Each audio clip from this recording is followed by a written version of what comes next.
raconte. Christophe Andelatte. Vous avez peut-être vu Le pianiste de Roman Polanski. L'histoire d'un jeune pianiste polonais pendant la guerre, enfermé dans le ghetto de Varsovie, dont toute la famille est déportée, et qui, lui, parvient à se cacher jusqu'à la fin du conflit. Eh bien, voici l'histoire vraie du pianiste qui a inspiré ce film, l'histoire de Władysław Szpilman, que je tire directement du livre qu'il a écrit juste après la guerre, édité en France par Robert Laffont et que vous trouverez désormais chez Pocket. Voici donc le premier épisode. La réalisation est signée Céline Lebras. Europe 1, Christophe Andelatte.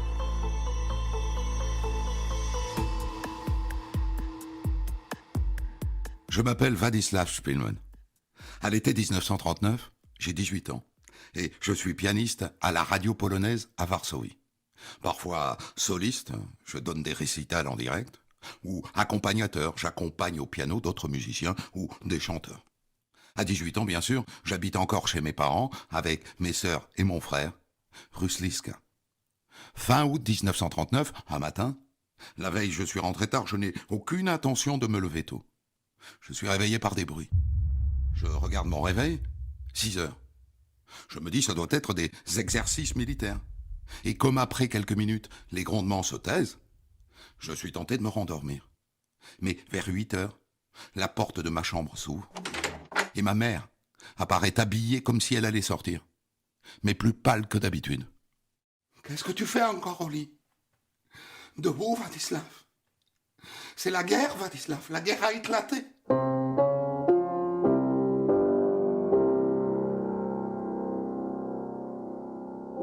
Alors je décide d'aller sans tarder au siège de la radio. J'y retrouverai mes amis et j'aurai les dernières nouvelles. Dehors, de grandes affiches ont déjà été collées un peu partout. L'appel à la nation du président. Il annonce que les Allemands ont déclenché les hostilités. Et je vois la propriétaire de l'épicerie, qui est proche de notre immeuble, en train de coller des bandes de papier sur ses vitres, avec l'espoir sans doute de les empêcher de voler en éclats avec les bombardements qui arrivent. Édition spéciale! Édition spéciale! La Pologne attaquée par l'Allemagne! Édition spéciale! Mais il n'y a pas de panique. Les gens se demandent juste... Et maintenant, quoi? Ils sont étonnés. C'est donc comme ça que débute une guerre. J'ai fait la moitié du chemin vers la radio, quand la sirène se déclenche. Ceci est une alerte destinée aux habitants de Varsovie. Soyez vigilants. Les Allemands sont maintenant en approche.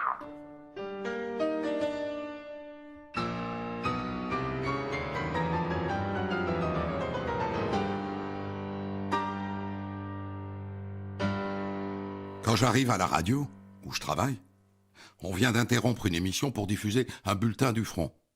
Et un producteur qui vient de recevoir sa feuille de route parade dans son uniforme. À la porte du studio, un vieux pianiste qui travaille lui aussi pour la radio m'attrape par le bras. Il a l'air désorienté, abasourdi. « Ah, Władysław, on ne m'a même pas dit si j'allais travailler aujourd'hui. » Vers midi, on sort manger un morceau dans un restaurant près du studio. Les rues ont repris leur apparence, presque normale. Les magasins sont ouverts, il n'y a pas de queue. Le maire a promis qu'il était inutile de stocker des vivres. Et les colporteurs vendent un jouet sur le trottoir qui fait fureur. De prime abord, c'est un cochon, mais en le pliant d'une autre façon, on obtient la tête d'Hitler.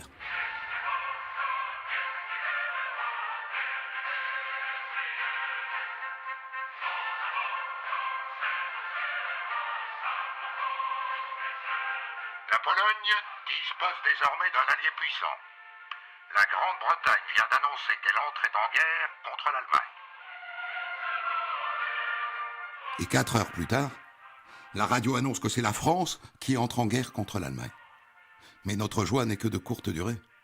Les jours passent et les bulletins du front sont de plus en plus alarmants. Et le matin du 7 septembre, juste avant l'aube, nous sommes réveillés par des coups insistants à la porte. Un voisin. Vous n'êtes pas au courant? Les Allemands marchent sur Varsovie. Le gouvernement a dû évacuer. Ils ont demandé que les hommes valides quittent la ville pour se regrouper de l'autre côté de la Vistule. Là-bas, ils veulent installer une nouvelle ligne de défense. Bah, moi j'y vais, quoi. D'abord, je ne veux pas le croire. Alors je vais voir chez d'autres voisins. Beaucoup d'appartements sont déjà fermés. Et dans d'autres, des femmes en pleurs sont en train de préparer les pactages. Et moi, je prends rapidement ma décision. Je vais rester. Je vais rester à Varsovie. Quitter Varsovie ne servira à rien. Si la mort m'attend, je mourrai plus vite chez moi. Et mes parents ont pris la même décision. Quoi qu'il puisse nous arriver, il vaut mieux l'endurer ensemble. Le lendemain soir, à 8h, un obus allemand touche la scierie en face de notre immeuble. Les premières vitres à voler en éclats sont celles de l'épicerie en bas de chez moi.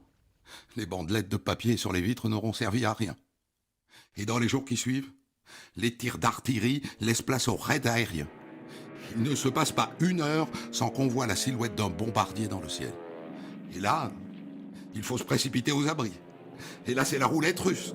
Parce que si l'immeuble sous lequel vous êtes caché est atteint, c'est la mort assurée. Les ambulances n'arrêtent plus de sillonner les rues. Elles sont chargées de cadavres et de blessés.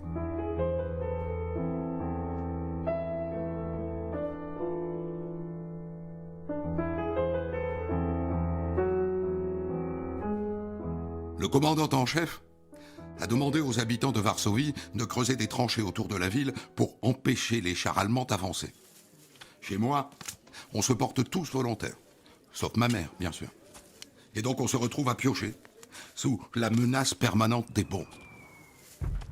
Au bout de 2 jours, à creuser comme ça, j'apprends que la radio a repris ses émissions.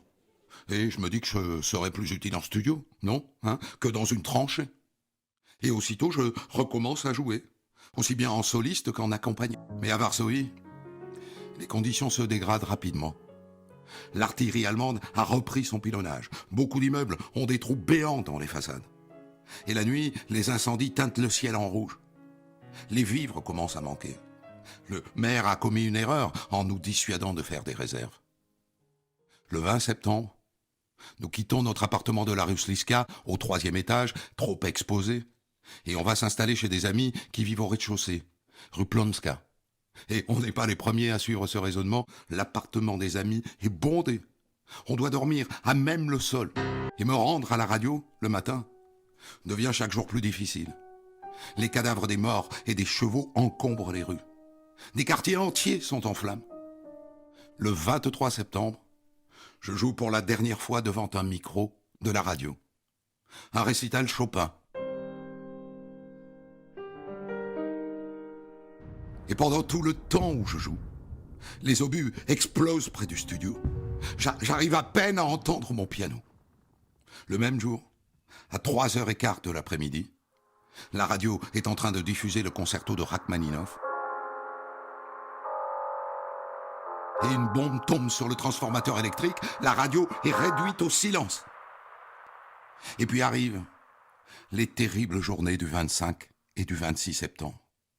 Le grondement des canons, le sifflement des avions en piqué, et l'air chargé de fumée, de poussière, de plâtre, de briques qui s'infiltre partout et qui vous prend à la gorge, dans les appartements et jusque dans les caves. Et dans la chambre où je dors, par terre chez mes amis, juste à côté de moi, quelqu'un est tué par un éclat d'obus. Et après, on passe 1 jour et 2 nuits à 10 dans le cabinet de toilette. 10! Quelque temps plus tard, on essaiera de le refaire. On ne rentrera pas à plus de 8. C'est la force de la peur panique de la mort. Le mercredi 27 septembre, Varsovie capitule. Et il me faut 2 jours pour oser m'aventurer dehors. La ville n'existe plus. À chaque carrefour, il faut contourner des barricades de trams renversées, au milieu des cadavres en décomposition. Les gens sont tellement affamés par le blocus qu'ils se ruent sur les chevaux morts. Et là, je vois arriver une motocyclette du pont sur la Vistule. 2 soldats, vêtus de l'uniforme vert. Les premiers soldats allemands à entrer dans la ville. Et quelques jours plus tard, les murs de Varsovie se couvrent d'affiches. C'est une proclamation du commandement nazi. Elle promet le retour à une existence normale, sous la protection du Reich.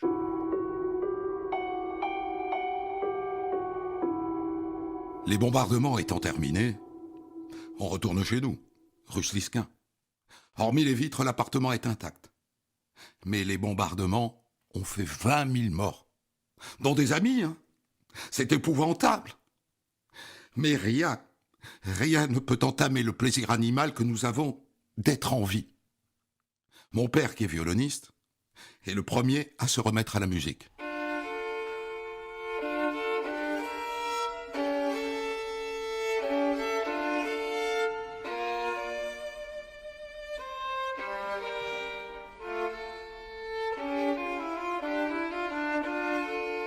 Entre-temps, les nazis se sont lancés dans des rafles raciales en ville. Des voitures banalisées sillonnent les rues. Et quand un juif est en vue, elles s'arrêtent. Toi, viens! Pour l'instant, ils se contentent de gifles et de tabassage.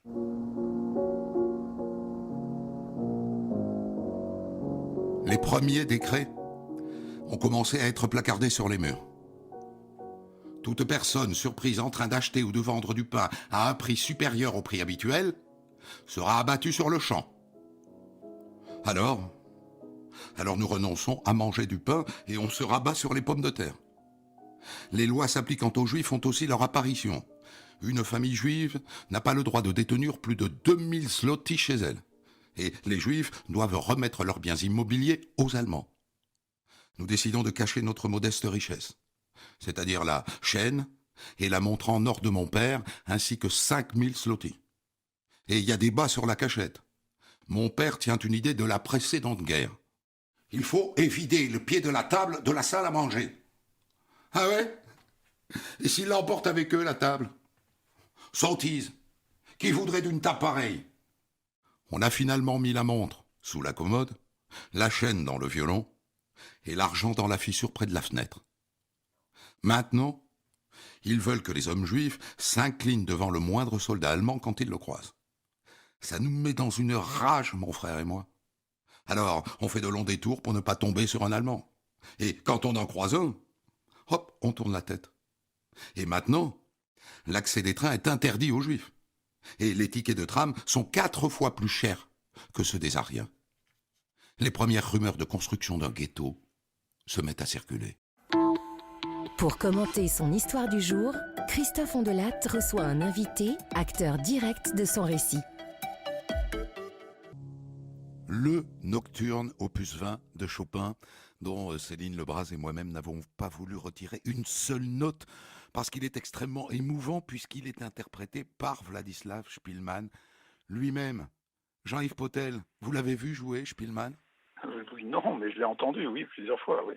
C'est très émouvant de l'entendre comme ça, d'imaginer ses doigts, et j'invite tout le monde à aller voir sa vidéo sur YouTube interprétant ce nocturne de Chopin. C'est cet homme qui a vécu tout ce que je vous ai raconté aujourd'hui et surtout ce que je vais vous raconter demain, a donc poursuivi sa carrière après la guerre.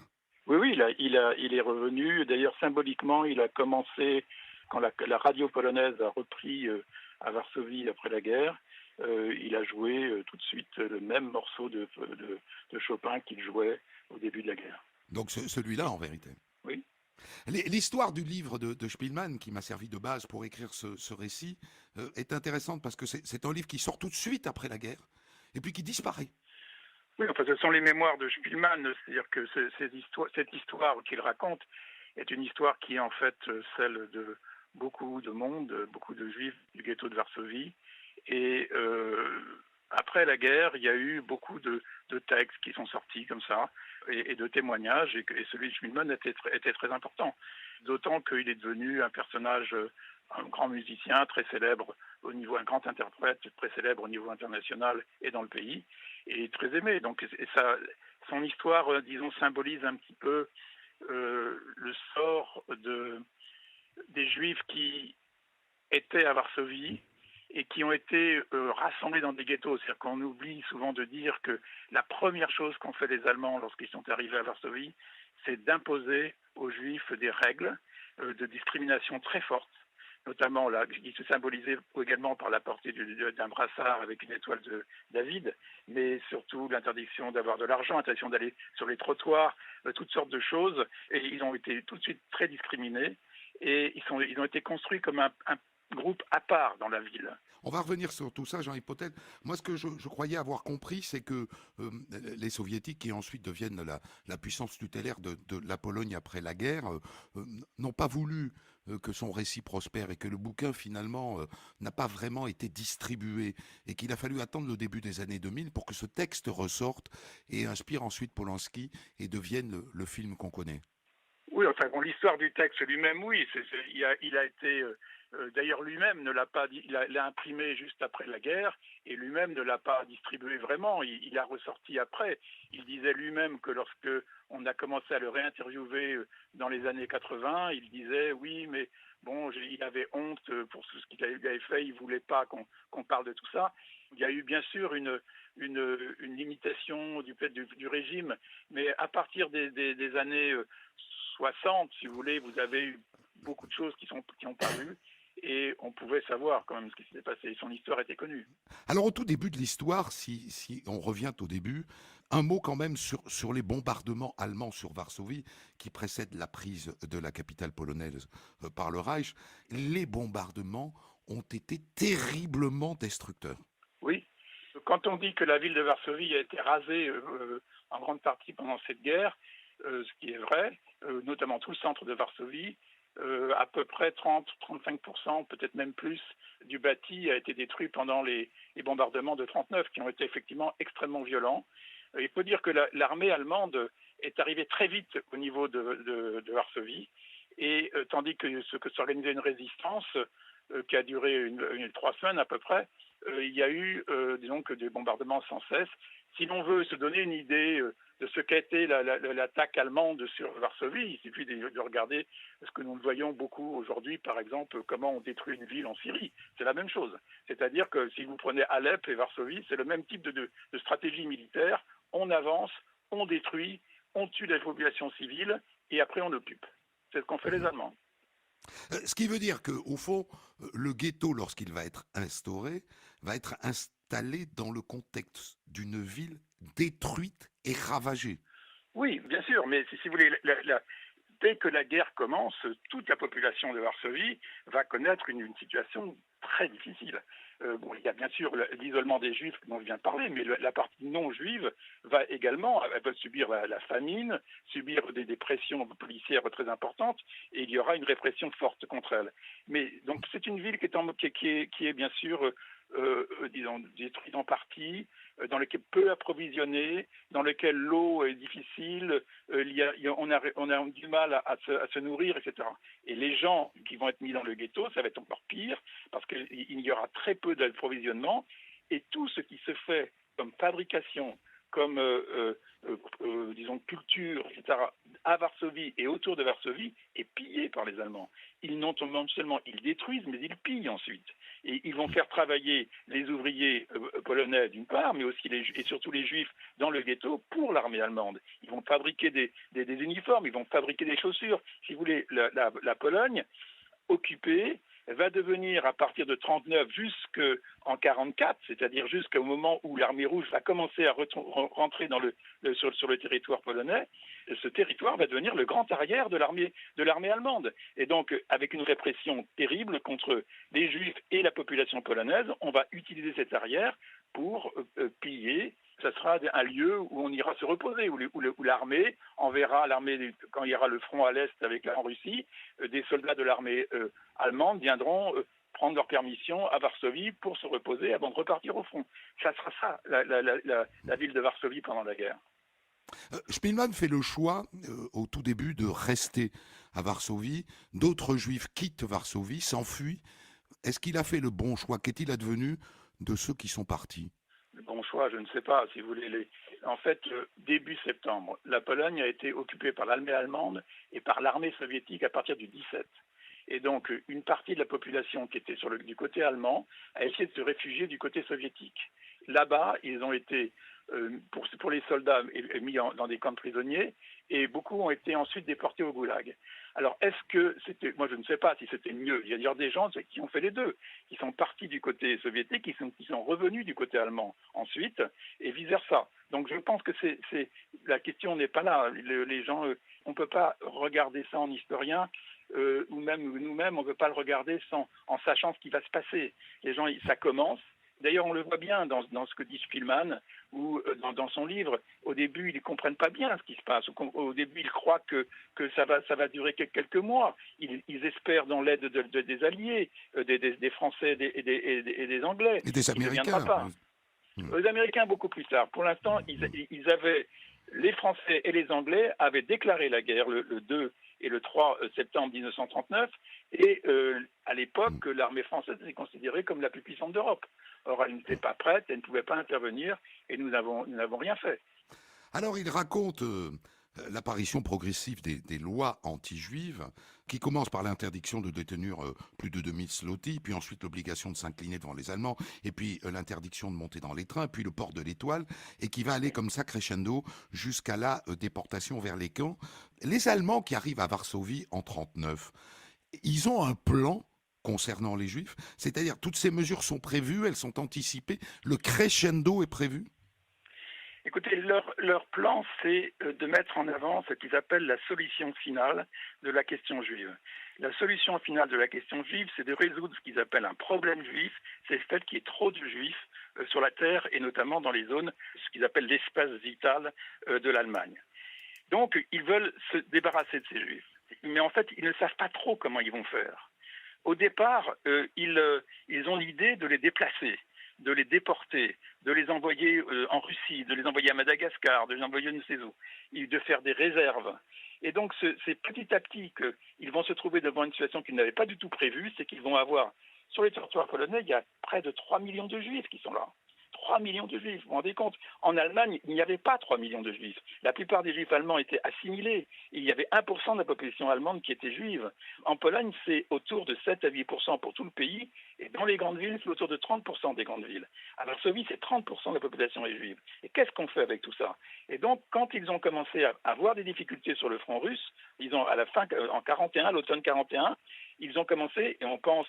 Il y a beaucoup de discussions chez les historiens, mais on pense que c'est probablement autour d'octobre-novembre 41 qu'ils ont décidé non plus de les déplacer, mais de tuer tout le monde, et de tuer tous les juifs qu'ils pouvaient trouver partout où ils allaient. Et donc c'est à ce moment-là qu'ils organisent des camps d'extermination qui ne sont pas des camps de concentration, qui sont des sortes d'abattoirs, des centres de mise à mort, où on emmène par train des dizaines de milliers de personnes, et qui sont assassinées dans les 2 heures qui suivent. Il y aura 800 000 personnes assassinées à Treblinka en quelques mois. Et c'est ce qu'ils ont fait à partir de 1942. Monsieur Potel, les gens, évidemment, ont pu être assez surpris par l'existence de cafés dans le ghetto de Varsovie, de cafés où Spielmann jouait de la musique. Et il raconte d'ailleurs, dans une certaine indifférence, que les gens festoyaient autour de lui et que personne ne l'écoutait en vérité. Sur cette question, je crois qu'il faut voir les choses avec un peu de réalisme. Il y avait dans le ghetto de Varsovie à peu près 450 000 personnes. Ces 450 000 personnes qui sont restées au moins là pendant presque 2 ans, parmi eux, il y avait beaucoup d'artistes. On estime qu'il y avait à peu près 135 acteurs, 52 chanteurs, 87 écrivains, 25 peintres, 2 musiciens. Il y avait beaucoup de monde. Et ces gens ont évidemment continué à travailler. C'était une forme de travail, mais aussi la société se reconstitue. Il y avait des gens qui faisaient du commerce et ils ont commencé à faire cela. Et donc il y a eu une série de cafés qui sont constitués. Ces cafés, le premier dans lequel il était notamment et dont il a parlé, était un café effectivement où il y avait essentiellement les gros bonnets du ghetto. Mais après, il y a eu un café qui était plus intéressant, qui était ce café Stuka, qui veut dire l'art, qui était un café qui était à côté d'une porte du ghetto, et où il y a eu beaucoup d'artistes importants qui venaient chanter, et où la bourgeoisie, ou la juive, ou la petite bourgeoisie juive qui était dans le ghetto, venait boire un verre d'eau, ou boire un faux thé, et écouter de la musique. Et dans ce contexte-là, ces lieux sont devenus aussi des lieux de résistance. des lieux de critique. Par exemple, Spielmann, avec un autre, un poète dont j'ai édité des poèmes, qui s'appelle Władysław Szwengel, vraiment faisait de véritables sortes de cabarets anti-nazis, si vous voulez, qui se moquaient de tout, qui étaient là, et où, autour de chansons, autour de poèmes, avaient un regard noir et humoristique sur ce qui leur arrivait. Il ne faut pas oublier que dans ce ghetto, il fallait vivre. Et parmi les façons de vivre, il y avait aussi l'art. Et donc les artistes continuaient. Et d'ailleurs, tout a été évidemment liquidé en 1942, lorsque le ghetto a été liquidé. Il y a des grandes déportations. Mais, et c'est là-dessus que je voudrais insister, pour beaucoup d'artistes qui ont été dans ce cas-là, ce n'était pas simplement une façon de gagner de l'argent ou de travailler, c'était aussi une façon de résister. C'était une façon de ne pas accepter leur situation, de la regarder de façon critique et de mobiliser les gens. Et je crois qu'il faut voir ça sous cet angle-là plutôt que sous l'angle c'était des gens qui se faisaient de l'argent en faisant raquer les gens qui avaient beaucoup d'argent. Non, c'était une forme de résistance souvent dans ces cafés. Pas dans tous, il y avait aussi des crapules, il y avait aussi des gens qui faisaient un peu n'importe quoi, mais la vie dans le ghetto est une vie extrêmement diversifiée. Et d'ailleurs, c'est les solidarités qu'il va nouer dans ces cafés qui vont lui permettre ensuite de survivre jusqu'à la fin de la guerre, mais j'anticipe un peu l'épisode de demain. Oui. Un mot sur le typhus, parce que à côté de ces cafés, on est face, il le dit lui, c'est son expression, un océan de misère. Le typhus, c'est intéressant parce que ça a été le prétexte du ghetto, c'est-à-dire on met des barrières au départ parce que il y a le typhus chez vous, et puis après c'est le piège du ghetto. Le typhus va décimer le ghetto de Varsovie. Oui, même pas que le ghetto de Varsovie. J'en profite pour signaler qu'il n'y avait pas qu'un ghetto en Pologne, il y en avait 5 à 600. Et on estime à peu près aujourd'hui que sur les 2 900 000, 3 millions de juifs polonais qui ont été assassinés par les nazis pendant la guerre, il y en a à peu près 500 000 qui sont morts dans les ghettos. Et dans les ghettos, ils sont morts de maladies, le typhus en grande partie.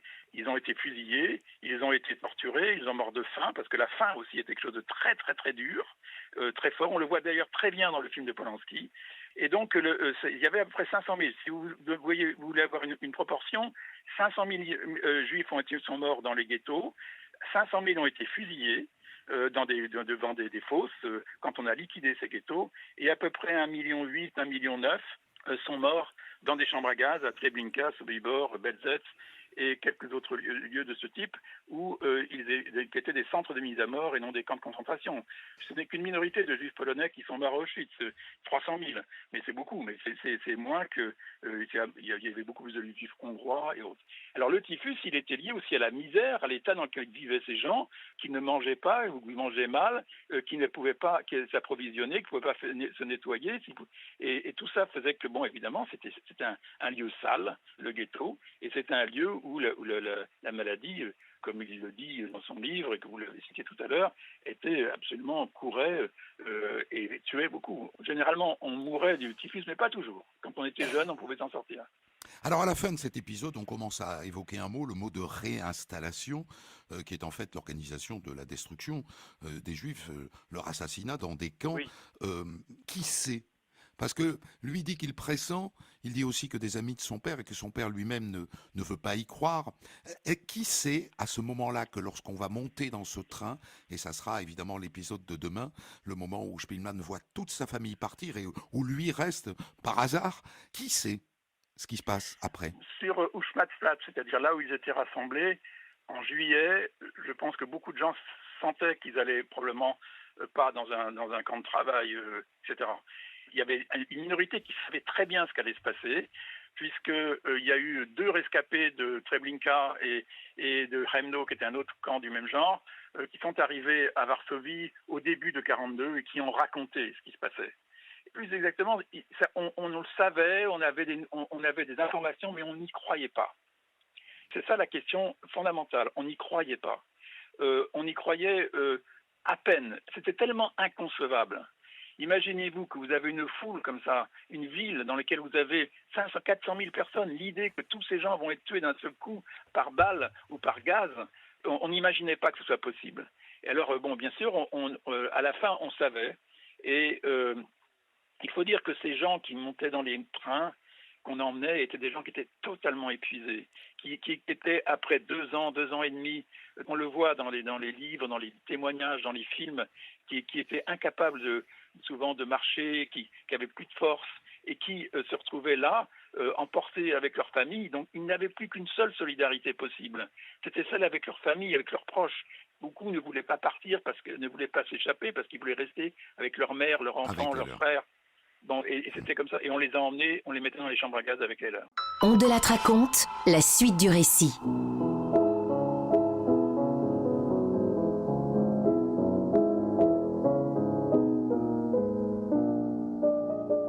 Fin novembre, un soir, mon père, mon frère Henrik et moi sommes chez des amis, et soudain je regarde ma montre, et je m'aperçois que l'heure du couvre-feu est proche. Mais bon, normalement, un quart d'heure de retard n'est pas un crime majeur. On prend nos manteaux, on sort dans la nuit noire, il pleut, on marche en longeant les façades, et rue Zielna, une patrouille surgit. « Vous êtes un juif ?» Il n'attend pas notre réponse, on se retrouve plaqué contre le mur. Ils déverrouillent le cran de sûreté de leur fusil. Alors, c'est comme ça que nous allons mourir ? Mon père se met à genoux. « Je vous en supplie, épargnez-nous. » « Qu'est-ce que vous faites dans la vie ? » ?»« Nous sommes musiciens. »« Ah, vous avez de la chance, hein ? Moi aussi, je suis musicien. Allez, déguerpissez !»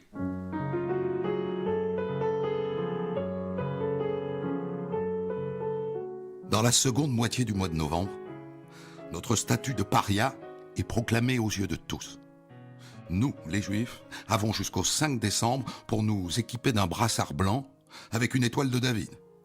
Nous voilà donc replongés en plein Moyen-Âge. Au début, du coup, on ne sort plus. Et quand on est obligé, on marche en essayant de se fondre dans le paysage, les yeux au sol, accablés de honte, de peur. C'est l'hiver maintenant. Il gèle sans discontinuer.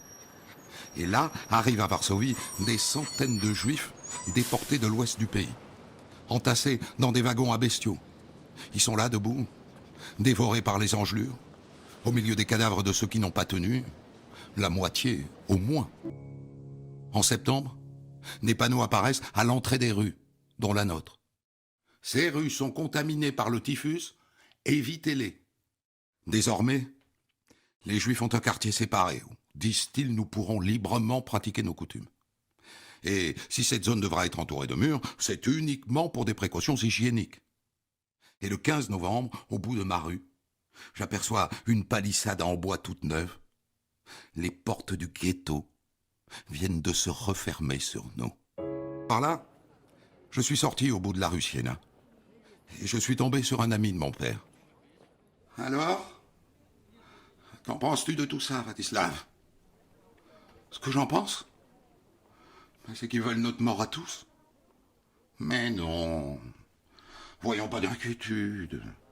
Tu verras, ils nous laisseront sortir très bientôt. Attends que les Américains l'apprennent, qu'on est enfermés. En attendant, la vie dans le ghetto est d'autant plus atroce qu'elle garde des apparences de liberté. Quand on descend dans la rue, on peut avoir l'impression de se retrouver au milieu d'une ville comme les autres. Mais toutes les rues finissent contre des murs. Et c'est comme ça tous les jours. Et ça me plonge dans un désespoir insondable.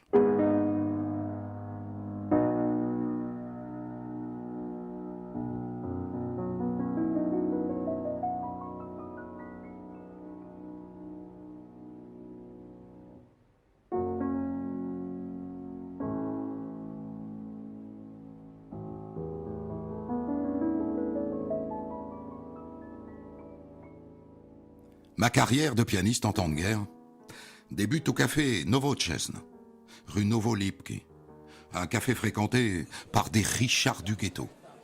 Il fallait bien que je trouve de quoi gagner ma vie.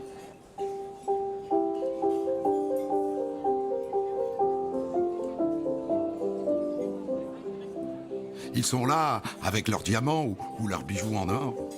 Ils ne prêtent pas la moindre attention à ce que je joue. Tous les jours, c'est une lutte ouverte entre eux et moi. Plus je tape fort sur mon piano, plus ils lèvent la voix. Alors qu'autour, cet hiver 1941-1942. Autour de cette insolente opulence s'étend un océan de misère. La faim, le froid, l'absence de chauffage et les poux qui se propagent.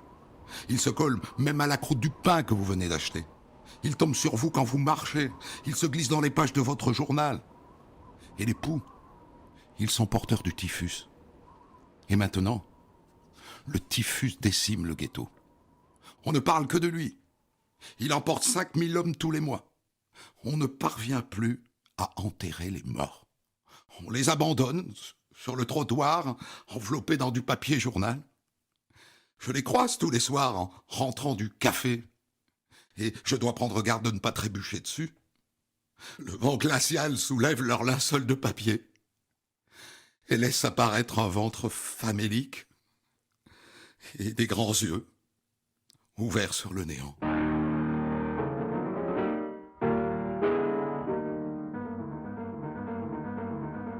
Au printemps 1942, un vendredi de fin avril, le ghetto est pris d'une panique sans motif apparent. On sent que quelque chose se prépare, mais on ne sait pas quoi. Une peur soudaine qui, à midi, voit toutes les rues se vider. Quand je vais au café Le Stuka où je travaille maintenant, je trouve porte close.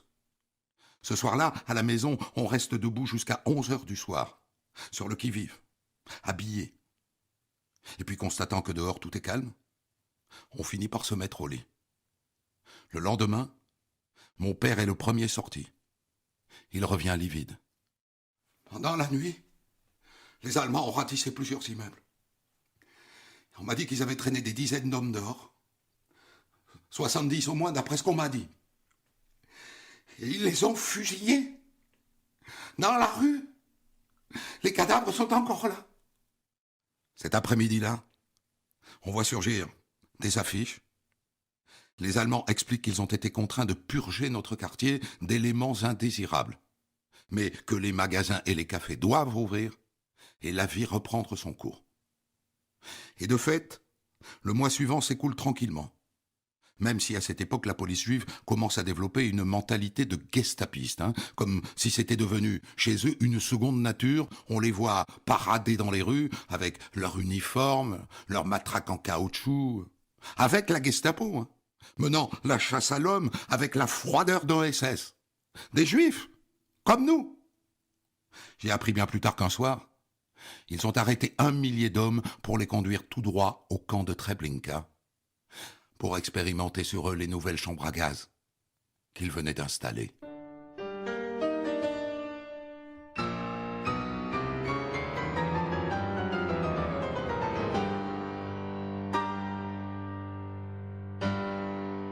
Un soir de juin, je me souviens, il faisait très chaud. On avait fermé les persiennes après souper et on avait laissé les fenêtres ouvertes à l'intérieur. Une voiture de la Gestapo est arrivée dans la rue. Elle s'est mise d'abord à tirer. Ensuite, les Allemands sont descendus et ils se sont précipités dans l'immeuble en face. Nos voisins étaient encore assis autour de la table. On les voyait à travers les persiennes. Ils étaient tétanisés. « Debout ! Debout, j'ai dit !» Ils se sont tous levés, sauf le grand-père qui ne pouvait pas. Ils l'ont soulevé avec son siège, ils l'ont amené jusqu'au balcon, et ils l'ont précipité dans la rue du 3e étage. Et après, ils ont raflé quelques douzaines d'hommes dans l'immeuble. Ils les ont descendus dans la rue. Ils ont démarré leur voiture. Et ils les ont forcés à courir devant eux en leur tirant dessus. Et après, ils sont partis en roulant sur les cadavres.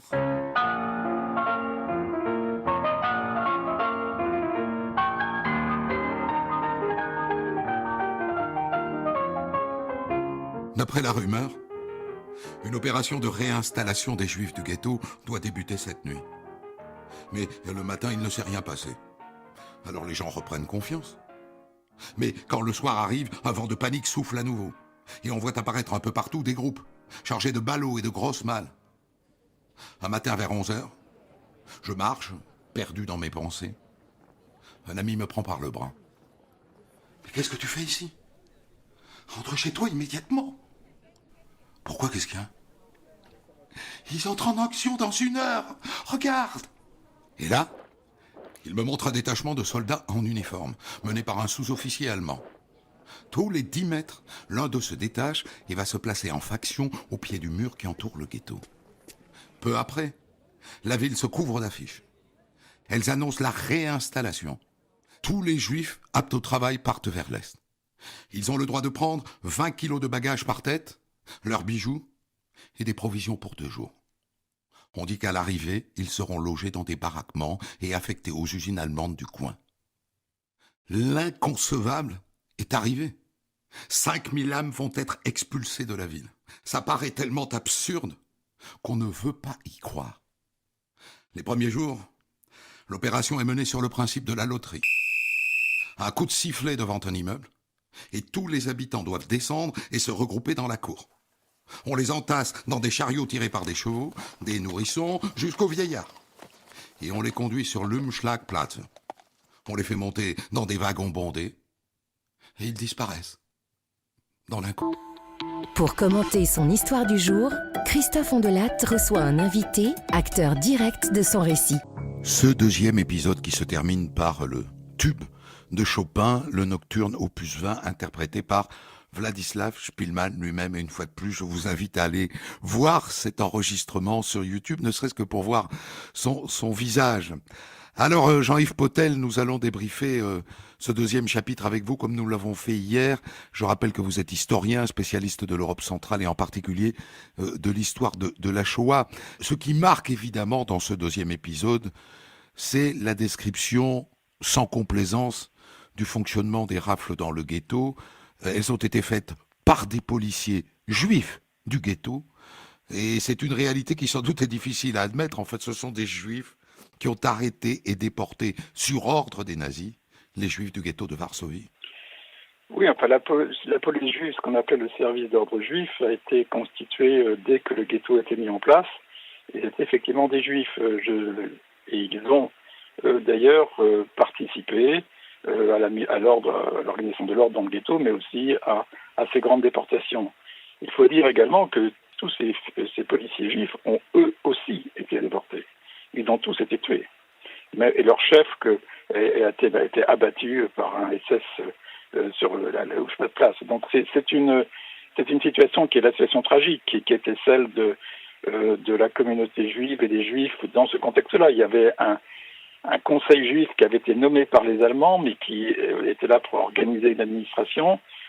Son chef, Tcherniakov, lorsqu'on lui a demandé d'organiser la déportation à raison de 6000 personnes par jour, s'est suicidé. Et une partie des membres du Conseil sont partis dans les déportations tout de suite.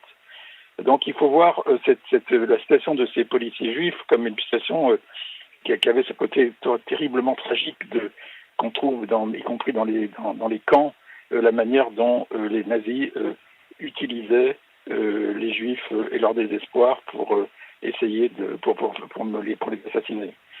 Donc, mais est-ce que c'est considéré dans la mémoire de ce qui s'est passé à Varsovie comme une part noire qu'on ne veut pas voir? Parce que c'est quelque chose qu'on raconte assez peu finalement, que les Juifs ont eux-mêmes contribué à l'arrestation des Juifs. Enfin écoutez, il y a eu plusieurs époques. Dans l'immédiat après-guerre, il y avait effectivement parmi les rescapés, il y avait une haine très forte pour les policiers juifs et pour les membres des Judenrat. Ensuite, il y a eu le procès Eichmann. Et il y a eu toute une série de discussions à ce moment-là, et on a notamment, par exemple, Hannah Arendt, la grande philosophe, qui a fait un reportage sur ce procès Eichmann, s'en est pris terriblement et violemment aux policiers et aux Judenrat dans cette affaire. Et ensuite, la position des gens a évolué, et on a essayé de voir plus précisément comment ça s'est passé, parce qu'on a commencé à comprendre le mécanisme d'extermination, comment il se faisait. Et la question des policiers juifs, c'était aussi la même question qui était posée pour ce qu'on appelle les sondeurs commandos, c'est-à-dire les juifs qui étaient mobilisés pour organiser, pour pousser les autres dans les chambres à gaz, pour sortir les corps des chambres à gaz et ensuite les brûler ou les mettre dans des grandes fosses. Ces gens-là étaient utilisés par les nazis, mais ils étaient régulièrement changés parce qu'ils étaient régulièrement assassinés. C'est-à-dire, c'était le système, disons, un peu des pharaons. Et tout le mécanisme d'extermination tel qu'il a été mis en place avait effectivement pour but et de tuer tous les juifs, mais en utilisant les juifs pour se tuer eux-mêmes. Et cette question... Donc c'était un piège, en quelque sorte, qui leur était tendu, quoi. Oui, c'était un piège, c'était la politique, c'était l'essence de la politique nazie. Et c'est ça qu'il ne faut pas oublier. C'est-à-dire, c'était les nazis qui ont organisé des choses comme cela. Il y a beaucoup de cas d'histoire, par exemple, dans le grand ghetto de Lodz, il y a eu toute une discussion parce que le Judenrat a collaboré avec les nazis ou pas, etc., etc. Mais je crois que ce qu'il faut comprendre, c'est le mécanisme, comment ça s'est fait. Et ce qu'a été la Shoah. Et ce qui fait que la Shoah est un meurtre tout à fait particulier. Qu'on tue des hommes et des femmes et des enfants parce qu'ils sont juifs, exclusivement parce qu'ils sont juifs. Et le mécanisme de mise à mort est un mécanisme qui va utiliser les juifs contre eux-mêmes. Et ça, je crois qu'il ne faut pas l'oublier parce que c'est... alors on peut juger facilement, mais je crois que maintenant, y compris chez les rescapés, pour les quelques qui restent encore vivants, y compris dans les familles, y compris dans la communauté juive, aujourd'hui on a une vision beaucoup plus nuancée de la responsabilité de ces policiers juifs. Beaucoup de ce qu'on appelle des miliciens lituaniens, ukrainiens, qui n'avaient rien à voir, eux, c'était des nazis des sombres brutes, par les nazis. Les Lituaniens et les Ukrainiens se sont comportés, c'est ce que raconte Spielmann, comme de sombres brutes, qui avaient en plus le plaisir de tuer. Oui, mais là, c'était des nazis. C'est-à-dire, enfin, pas que des nazis, mais c'était des gens qui avaient adopté, qui soutenaient le régime allemand. C'était pas du tout, ils n'étaient pas dans la même situation, ils ont été formés par les Allemands. Certains avaient été, arrêtés, on leur avait mis dans le marché, venez travailler avec nous et vous serez saufs, et ils acceptaient, mais c'était un choix, pas disons idéologique, mais c'était un choix qu'ils avaient fait. Tandis que c'est pas du tout le cas pour les juifs qui étaient les policiers juifs par exemple, ou même les juifs qui étaient dans les Sonderkommando. C'était un choix qui était imposé par la mécanique nazie. C'est autre chose, je pense. Au passage, disons les choses, Spielmann lui-même a été accusé par l'écrivaine Agatha Tuzinska d'avoir collaboré avec les nazis. Il y a eu un procès au début des années 2000 et cette femme a été condamnée pour diffamation. Il n'y a pas d'ambiguïté sur le rôle de Spielmann. Non, d'abord, Agatha Tuzinska ne l'a pas accusé de collaboration. Il y a eu toute une discussion sur une histoire de l'attitude de Spielmann vis-à-vis d'une des chanteuses qui était dans le ghetto. Je crois que après il y a eu des procès, etc., sur ce qu'elle a écrit dans son livre, qui est d'ailleurs un livre très intéressant qui est un livre qui est sur Viera Gran, donc cette chanteuse qui montre toutes ces ambiguïtés et qui discute un peu l'ambiance qu'il y avait à l'époque parmi les artistes et dans le ghetto. Mais je ne crois pas qu'il faille dire que Spielmann était quoi que ce soit. Il n'était pas collaborateur, rien du tout. Tout ça, personne il a eu peut-être des attitudes ambiguës à tel ou tel moment, mais jamais, ça n'a jamais été un collaborateur avec les Allemands, et même avec, disons, des supplétifs des Allemands. Jean-Yves Potel, est-ce qu'on sait ce qu'est devenu la famille de Spielmann? Ils sont tous morts. Oui, tous ceux qui étaient vivants avant la guerre, oui, ils ont tous été tués. Il est le seul rescapé. Peut-être qu'après la guerre, il s'est marié et il a eu des enfants qui sont toujours vivants et qui ont géré sa mémoire, qui ont joué un rôle très important. Il a un fils notamment. Donc, il a refait sa vie. C'est-à-dire que beaucoup de jeunes juifs qui ont, disons, survécu à tous ces grands massacres, souvent, beaucoup sont tombés dans le désespoir, mais la plupart, en fait, ont essayé de reconstruire leur vie après et d'avoir une vision plus concrète de ce qui allait se passer, plus positive. Ça passait souvent par le mariage et par le fait d'avoir des enfants, de construire une famille, de reconstruire une famille, parce que sa famille avait été entièrement détruite par les nazis. Alors ce qu'il raconte avec beaucoup de pudeur, c'est une des difficultés quand on veut écrire le récit à partir de ce livre, c'est la pudeur de cet homme, c'est sa solitude dans cet enfermement qui dure plus de 2 ans dans la partie arienne, dit-il, de Varsovie. Est-ce qu'il y a eu beaucoup de gens comme lui qui se sont cachés comme ça pendant des mois et des mois pour échapper aux rafles? Oui, il y a eu, d'après les estimations des historiens aujourd'hui, lorsqu'il y a eu ce qu'on a appelé l'action Reinhardt, c'est-à-dire la grande opération de rafles et de déportation vers les camps d'extermination, on pense qu'il y a à peu près 250 000 juifs qui ont survécu à cette opération. Et ces 250 000 personnes, sur tout le territoire polonais, mais beaucoup autour de Varsovie et à Varsovie, on n'avait pas d'autre solution que de se cacher. Alors il y avait deux façons de se cacher, soit on se cachait avec des papiers à rien, entre guillemets, et on se faisait passer pour un Polonais non juif, mais pour cela il fallait être jeune, plutôt une femme, avoir un physique qui ne correspondait pas au physique du juif selon les nazis, et ne pas être reconnaissable par des amis antisémites d'autre part. Donc c'est ce qu'on appelait les gens qui étaient au-dessus. Et les autres personnes se cachaient comme Spielmann s'est caché. C'est-à-dire qu'il y a des gens qui ont passé 1 an dans un placard. Beaucoup de gens se sont cachés comme ça. Quel était leur danger? Ils avaient 2 dangers. On les voit d'ailleurs bien dans le film de Polanski et dans le livre aussi, il le dit. Le premier danger, c'est évidemment que les Allemands les trouvent. Mais la plupart du temps, il y avait peu d'Allemands. Les Allemands, ils passaient ils étaient pas partout. Ils étaient surtout avec la guerre, le front de l'Est, etc. Et le deuxième danger, c'était le danger d'être dénoncé par des gens qui le faisaient par antisémitisme, tout simplement parce qu'ils avaient peur. Et il y a beaucoup de gens qui ont été dénoncés, qui ont été abandonnés. Et on estime que sur les 250 000 juifs qui, à peu près, c'est des estimations, c'est des ordres de grandeur, qui ont survécu donc aux grandes rafles, on estime qu'à peine 40 ou 50 000 étaient encore vivants en 1945. Et la plupart sont morts de froid et de faim, soit ont été dénoncés. Et beaucoup ont été dénoncés. Il y a des études très détaillées qui ont été faites région par région. On sait combien de gens ont été tués, ici 100, ici 200, etc. Et c'était une situation extrêmement difficile pour ces gens qui réussissaient. Ils ne pouvaient pas, disons, en fait, se cacher tout seuls. Et on le voit d'ailleurs dans le cas de Spielmann. Il était aidé par des amis qui, plus ou moins bien intentionnés, pour certains, il y en avait 1 ou 2 qui étaient des gens qui faisaient ça pour l'argent, mais on estime en général qu'il faut avoir au moins une dizaine, sinon une quinzaine de Polonais non juifs pour sauver un juif. C'était très difficile, il fallait passer d'un endroit à l'autre, comme on le voit très bien dans le récit de Spielmann. Et donc, vous avez là une situation qui fait que le cas de Spielmann est tout à fait typique de ce qui est arrivé à ces juifs qui se sont cachés. C'est pas un cas à part, c'est le cas de tous ceux qui se sont cachés, qui ne pouvaient pas se faire passer pour des non-juifs. C'est officiellement qui lui sauve la vie dans les derniers mois et qui dit sa honte de ce qu'il a fait. Est-ce qu'on a su qui il était? Est-ce qu'il a su qui il était? Est-ce qu'il a eu l'occasion de le revoir?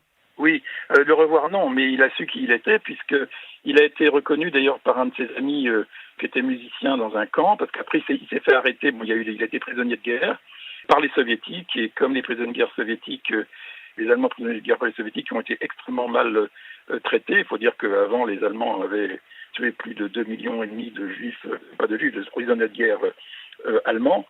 Il a été reconnu, il a essayé de faire quelque chose. De citer le nom de Spielmann pour se sauver. Hein. Oui, c'est ça. Il a dit qu'il était là. Bon, Spielmann l'a appris tardivement, enfin 2-3 ans après.